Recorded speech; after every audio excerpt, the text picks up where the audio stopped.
Bienvenidos a este análisis sobre teorías lingüísticas actuales.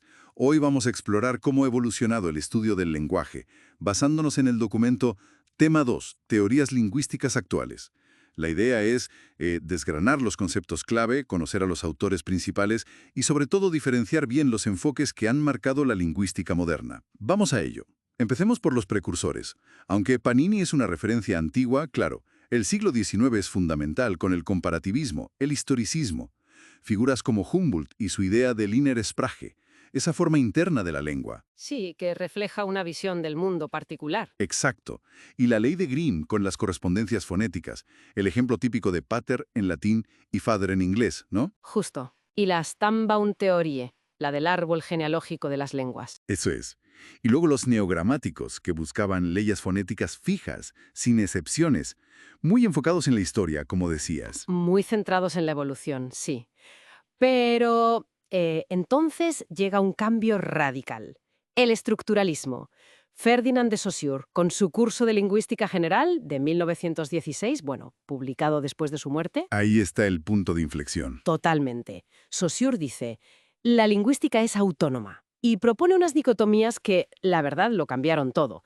Rompe con el mero estudio histórico. Vale, pues vamos a esas dicotomías. Son cruciales para entenderlo. La primera, diacronía frente a sincronía. La historia frente a la foto fija del sistema. Exacto. Saussure dice, centrémonos en la sincronía, en el sistema en un momento dado. Y dentro de ese sistema distingue langue y parole. Langue, el sistema social, el código. El código abstracto, sí. Y parole, el uso individual, el acto de habla concreto, como las reglas del ajedrez frente a una partida. Entendido. Una distinción fundamental para analizar la estructura. Y también las relaciones sintagmáticas en la cadena del habla, las palabras que van juntas. En presencia. Eso. Y las paradigmáticas o asociativas, las opciones que podríamos haber elegido, pero no elegimos. Lo que está in absentia. Claro. Y a partir de Saussure, esto se expande, ¿no?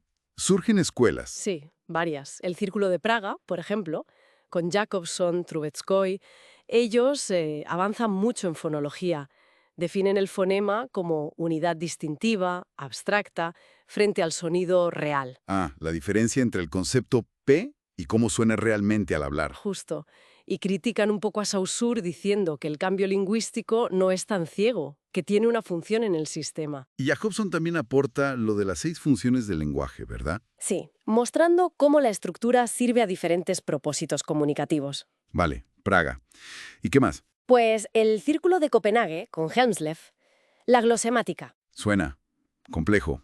Bueno, era un intento muy formalista, casi un álgebra del lenguaje. Distinguía forma y sustancia, en la expresión y en el contenido. Aquí en España, Alarcos Llorach siguió un poco esa línea. Y en Francia también hubo movimiento estructuralista importante. Claro, figuras como Barthes, que vio la lengua como modelo para otros sistemas de signos. Kristeva y la intertextualidad. Benveniste, que destacó la subjetividad en el lenguaje, el yo aquí ahora. ¿Y Martinet? Has mencionado antes. Sí, André Martinet. Su idea clave es la doble articulación. Monemas y fonemas. O de economía lingüística. Mientras tanto, en Estados Unidos el estructuralismo tomaba otro rumbo, ¿no? Más conductista, quizá, Sí, tuvo dos vertientes principales. Por un lado, la hipótesis Sapir-Whorf. que la lengua influye en cómo vemos el mundo. Una idea muy potente. Mucho. Y por otro lado, el distribucionalismo de Bloomfield. Este sí, muy conductista, basado en estímulo o respuesta. Se centraba solo en lo observable, en la forma. Totalmente.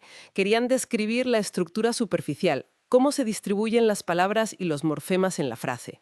Hacían análisis en constituyentes inmediatos, segmentando y clasificando. Pero sin meterse en el significado. Nada, consideraban la semántica algo mentalista, no científico para su enfoque. Buscaban la descripción objetiva de la forma. Harris, discípulo de Bloomfield, sistematizó mucho este método. Y aquí es donde entra en escena Noam Chomsky, ¿no? Para darle la vuelta a todo esto. Exacto. Llega Chomsky y propone la gramática generativa y transformacional. Es otra revolución. Se opare frontalmente a Bloomfield. Sí, rechaza el conductismo y vuelve a poner el foco en la mente. Es innatista. La idea de que nacemos con una capacidad para el lenguaje. Eso es, una gramática universal innata. Su objetivo ya no es solo describir frases existentes, sino explicar la competencia del hablante. La competencia. Ese conocimiento implícito, tácito que tenemos todos los hablantes y que nos permite crear y entender un número infinito de frases nuevas, frases que nunca hemos oído antes. Fascinante. ¿Y cómo modela Chomsky esa capacidad creativa? Introduce conceptos nuevos, claro. Sí, conceptos clave. Primero distingue entre competencia, que es ese conocimiento idealizado e interno, Lo que sabemos. y actuación o performance, que es el uso real del lenguaje, con sus errores, dudas, limitaciones. Lo que hacemos al hablar. Exacto. Y luego propone que las oraciones tienen dos niveles. Una estructura profunda, más abstracta, cercana al significado, Y una estructura superficial. que es la forma sintáctica que realmente pronunciamos o escribimos. Y entre ambas hay reglas de transformación. Intenta crear un modelo formal, casi matemático, de esa capacidad. Sí, un modelo mentalista, formalista, que prioriza la sintaxis para explicar cómo generamos lenguaje. Su impacto fue enorme, ¿eh? No solo en lingüística, también en psicología, filosofía, ciencias cognitivas. Después de un dominio tan fuerte de la gramática generativa, ¿hacia dónde ha ido la lingüística más recientemente? Pues se ha diversificado muchísimo. Han surgido enfoques que, bueno, intentan abordar lo que el primer generativismo quizá dejó un poco de lado. El uso real, el contexto, la comunicación. Ahí entra la pragmática, supongo. Fundamentalmente, la pragmática estudia el lenguaje en su contexto de uso, cómo hacemos cosas con palabras. Ostinisirle los actos de habla. Eso es, el acto locutivo, lo que se dice, el ilocutivo, lo que se hace al decir, Como pedir o prometer. y el perlocutivo, el efecto en el oyente. También Grice, con el principio de cooperación y sus máximas conversacionales. Lo que asumimos que el otro cumple cuando hablamos.